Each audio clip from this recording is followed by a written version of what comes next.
Next po ay basahin natin ang Psalm 78 verses 5 to 7 and then chapter 11.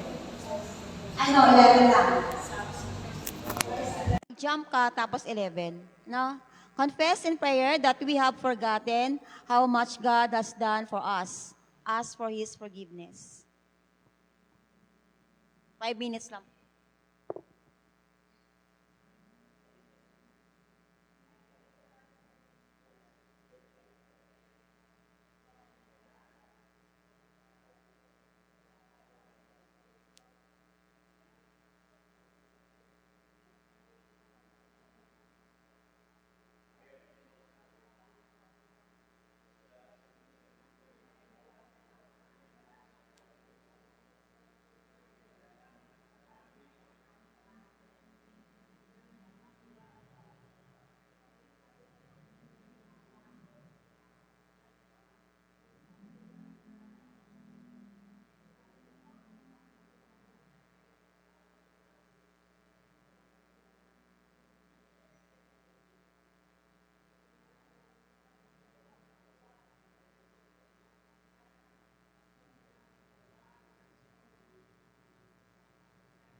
As we're following Amazing Grace. Amazing Grace. Amazing Grace, how sweet the sound that saved a wretch like me. I once was lost, but now I'm found. Was blind, but now I see. 'Twas grace that taught my heart to fear, and grace my fears relieved. How precious did that grace appear the hour I first believed.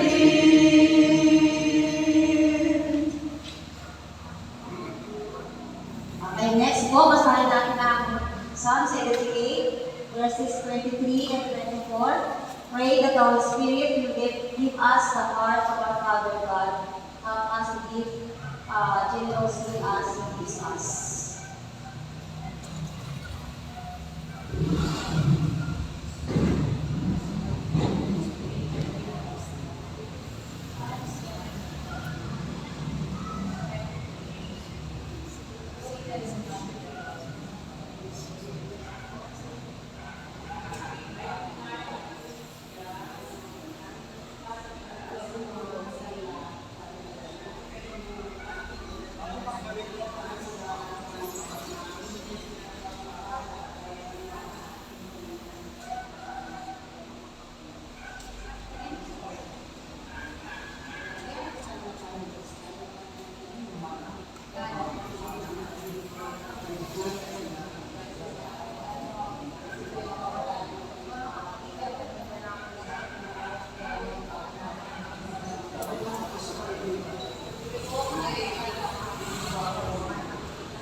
Alitin po natin ang Take My Life and Let It Be. Take my life and let it be. Sing. Take my life and let it be consecrated, Lord, to Thee. Take my hands and let them move at the impulse of Thy love, at the impulse of Thy love. Take my feet and let them be sweet and beautiful for Thee. Take my voice and let me sing, always only for my King, always only for my King.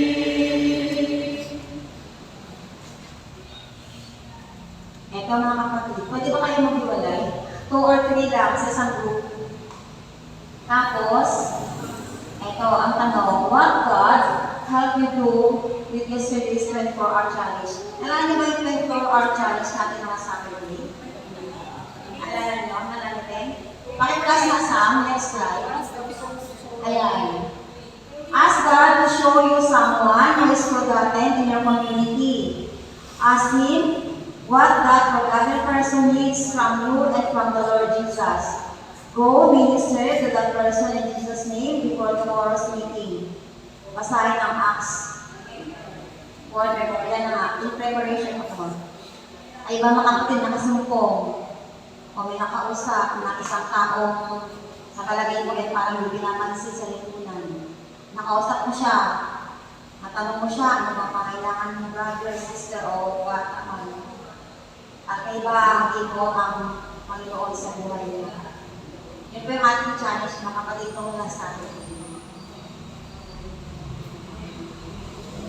Meron pa dito, ay si Pastor.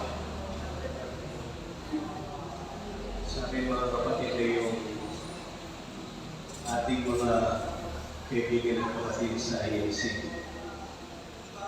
Isa sa miyembro nila na babae ay siyempre natin sa IAC. Pinabigyan natin ng oras na may bahagi ang natutuhanan. Kasi sila, binibigyan sila pagdating sa Bible. Hindi natin ang nakita ang ministro ang hahawak ng Bible. Kahit ang miyembro ay may karapatan na umawak at magbukas ng Biblia. Hindi lang ministro ang binigyan ng karapatan na magbukas, umawak at magbasa at mag-aaral ng Biblia. Kaya meron mga miyembro na gaya nila sa miyembro yan na babae na nakasama natin na kagaya ng namatay, siya po ay dating iglesia. Katunayan, binigyan natin siya rito. Inuntahan pa doon ng mga deacons nila na inantangan. Huwag kang sisimpa sa activities, huwag kang magpapabilyan. Pero hindi nanantangan na tumanggap ng Bible study at pabilyan si nanay. Nanay, Gloria tawag. Gloria. Narito ay matay na miyembro natin sa activities na maliwanag sa kanyang aral na mayroong sige kami. Yan mahalaga sa na sentro ng aral natin mga kapatid. Ang pinakamagandang balita ay sige kami ng Panginoong Jesus. At kailangan isang palataya ng Panginoong Jesus bilang Diyos, hindi lang tao. At binigyan po ng diin doon sa Iglesia ni Cristo. Na si Jesus, kung siya hindi Diyos, hindi siya mabubuhay. Kaya hindi dapat manatilig sa paniniwala na si Jesus ay tao lang. Siya ay sa pananayagan ng Diyos sapagkat siya nabuhay at at siya ang pangaray ng mga patay. Hindi kanya ang sumasampalataya sa kanya, mamatay, pero siya ay mabubuhay. Nakagaya ni Jesus na namatay, at siya'y nabuhay, at nangako kung ibabalik dito sa lupa, upang ang mga namatay na nasa kanya ay muling bubuhayin. Nakasama ng mga buhay ay sama-sama sasalubong sa kanya sa silid hanggang. Yun ang pinakamagandang balita ngayon ng mga Panginoon Jesus ay pagkilala malaki. Yun ang po mga kapatid. Meron pa sa inyo may testimony?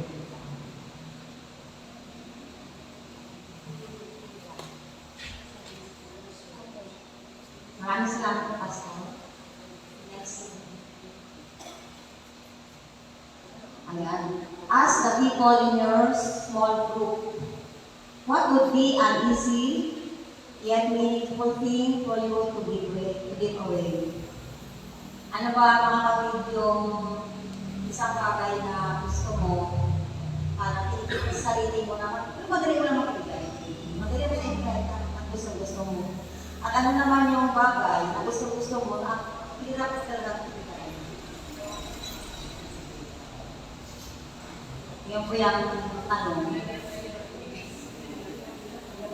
Di ba minsan kapag gusto tayo sa market, parang hirap ko i-release, no? Ang hirap ko kawalan. Di ba po yung lagi tayo yung velocity, nakapatid? Something na gusto mo, pero pag may nangingi, ibigyan mo siya.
Kasi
Give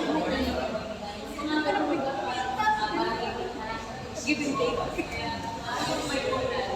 Pero ngayon, dapat pala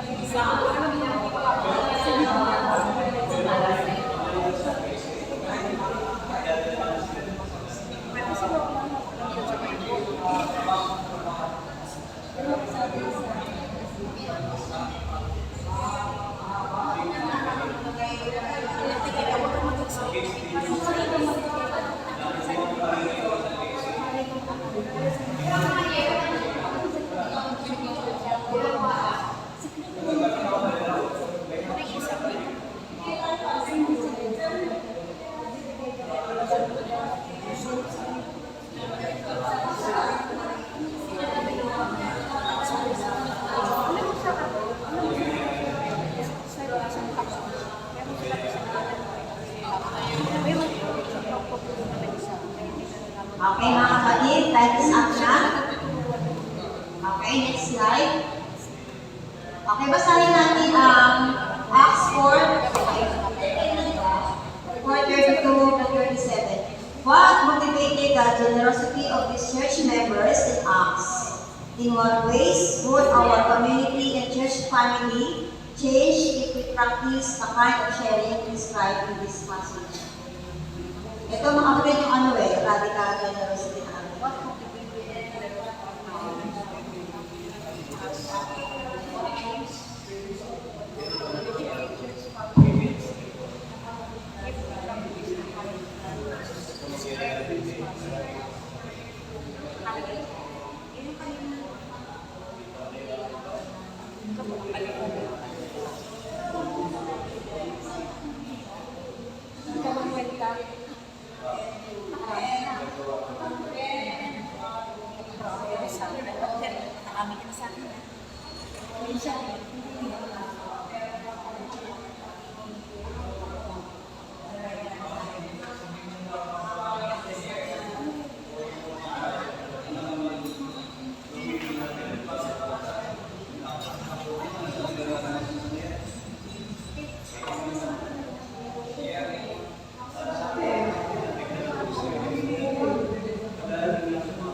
anyone.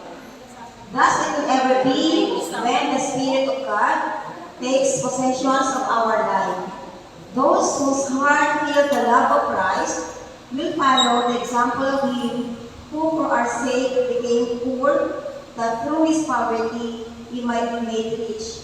Money, time, influence, all the gifts we have received from God's hand, they will value only as a means of advancing the work of the gospel. So mga kapatid, kung ano daw meron tayo, hindi pala yan ay ituring natin na kayamanan natin. No? Yan po ay ibigay sa atin para itulong natin sa ministry. No? Para lumago. Magamit no, sa gawain ng Panginoon sa lupa. Thus it was in the early church, and when in the church of today, it is seen that by the power of the Spirit, the members have taken their affections from the things of the world, and that they are willing to make sacrifices in order that their fellow men may hear the gospel. The truth proclaimed will have a powerful influence upon the hearers. Okay, next.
led by the Holy Spirit, to offer all that God has given you to be used to advance the gospel of Jesus Christ. Nasa tayo mga kapatid. Come and join us as we surrender our time, talents, possessions, and entities to God. Meron pa ba sa amin? Mag-pray tayo mga kapatid. Pray na rin. Atin pray nga si Pastor para sa ating hosting prayer.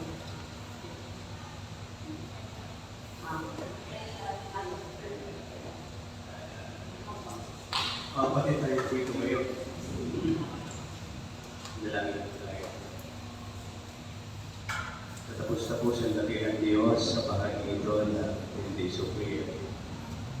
Ang aming mga panalangin sa mga salunan ng iyong pinilig at patuloy na pinalagin sa pagkain. May mga launang mga kapatiran na nagkaganap sa hindi superior. Na ngayon ay lalo namin higit na nalaman na nilalang pangailangan ng sanlibutan. At sa sanlibutan ito namin ginagalawan sa lugar na ito. Nakita namin kung kami ang lalagay sa kalagayan ng iba namin mga kababayan. Mga kababayan, higit na wala sa pananampalataya na nagaya sa kalagayan natin. Sila ay nasa mahirap na kalagayan. Marami na hindi malubos na kilala ng Panginoon. Kaya sa amin may paglilingkod para sa kanila, higit kayo may pakilala ng Panginoon Jesus. Aming tagapagligtas, nagmamahal, nagmamalasakit at nagpapatawad. Nalaman din namin na kami ay lalong maging mapagpatawad at magpahayag sa mga panahong kami ay ikakasala at kung paano mayroon kami Diyos na nagpamatawad. Sa mga kahinaan, kayo ang aming kalakasan, Panginoon. At kung kami patuloy na iyong bayan na masubukan mo sa kalakasan, sa pangyarihan at pagtagumpay sa patnubay ng Banal Espiritu, ay may talaga mo kaming lahat upang magpatutuo sa iyong kapag-biyaya sa aming kapwa. Marami pang mga kaluluwa ang inyong tawagin na may labig sa iyong pananampanan na kaming lahat ay maihanda sa nalalapit na ikalupag parito ng aming Panginoong Jesus. Panginoon, kayo ang aming Diyos na handa kaming tanggapin sa lahat ng mga paglilingkod at lahat ng Iglesia. Nakasaparan kaming lahat na nagkakaisa, nag-uunawaan at nagtutulungan, nagpapatawaran at alang-alang sa pagsulong ng iyong gawain ay kasakapanin kami ng iyong Banal Espiritu upang lalo mangaral at magturo para sa iyong malapit ng kanyang lubag sa lupang ito. At ito'y sa iyong dalawang parito, Panginoon Jesus. Mga aral sa Tindis of Prayer, lahat na ito ay lalong maging kalakasan namin lahat. Tungo sa lalong paglago sa pananampalataya na naman mga darating pang mga karanasan sa panahon ito, sa taong ito at sa darating pang mga panahon, sa iba't ibang kalagayan pa ng mga paglilingkod, patuloy po ng Banal Espiritu ang siyang gumawa sa Iglesia, sa kabuuan at sa buong sanlibutan sa iyong bayan at sa individual na siyang lagari, uli-ulan na napakahalaga na siyang sumaming lahat upang kami ay iyong mga anak na lalaki mga babae bibigyan mo patuloy ng kapangyarihan na nagtatanabay sa pananampalataya upang lalo paglingkod ang aming mga buhay at kalakasan at anumang mga talento o mga material na bagay naman ay pera o ano paman para sa pagsunod ng gawain maging sa aming mga tithes and offering. Masusunod kami lahat, Panginoon, sa iyong biyaya ng aming matapat. Patawad po kami mga pagkukulang ng karasana at ng iyong patuloy na division basbas ay aming tanggapin sa pangalan ng Ama, ng Anak at ng Banal na Espiritu. Amen. Thank you po, Pastor. Mga kapatid ko po yung ating 24-hour challenge, no? Kahit tapos na ang ating 10 days of prayer ngayon, pero may naiwan tayong challenge, no? Anong sabi? Ask God what specific gift you could give Him of your time, talent, or money that would greatly further the gospel right now. When He tells you what that is, give it joyfully, sacrificially, and sweetly for the glory of Jesus alone. Ito ang ating challenge, no? Maraming salamat mga kapatid. Sana po ay naranasan natin, no, ang pagpapala ng Panginoon, lalo na po sa aming pag-attend ng Every Prayer. Maganda mga kapatid, no? Nagagandahan pa kayo sa ng program, no? Kakaiba mga power, ang prayer talaga is power, no? Sana po na-bless tayo na.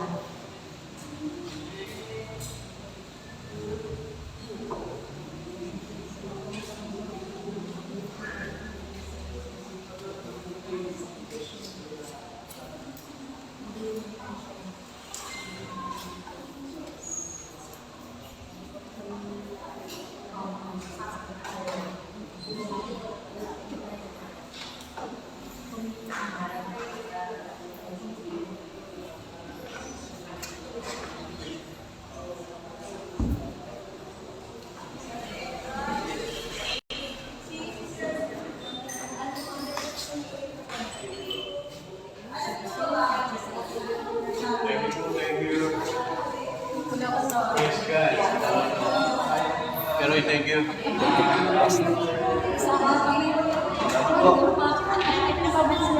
Hello, Sister Rona. Si Jen, thank you. Tapos sa family. Thank you.